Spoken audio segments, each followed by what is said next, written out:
Музыка харам дегенді көп естіп жүрміз ғой соңғы кезде. Рас қой ол. Қай жер рас?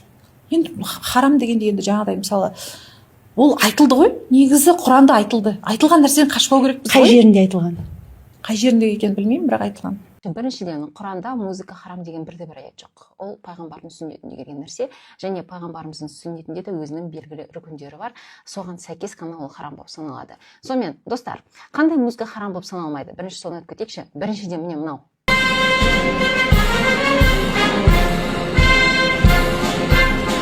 Екіншіден міне мына музыка.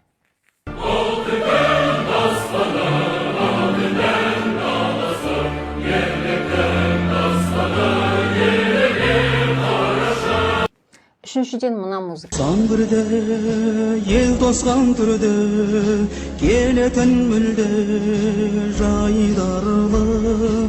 Сол жылы бірақ, әдеттен жырақ, көрінді шылық, айбарлы. Қара бауыр қысқалда қайрақ құстың бір парлабы.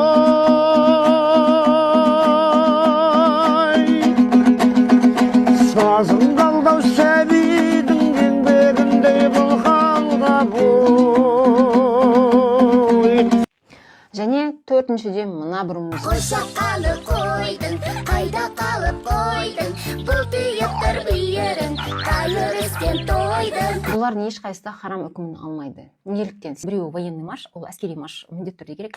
Әнұран міндетті түрде керек. Бүкіл мемлекетте бар. Сонымен қатар міндетті түрде керек дүниелердің бірі ол халықтың мұңын зарын білдіретін және ешқандай да бір нететін емес, билейтін емес. Мысалы, қара бауыр қасқалдаққа қалай билейсің білмеймін ғой. Желтоқсан әніне қалай билейсің, мүмкін емес қой, жылайсың оны тыңдап отырып.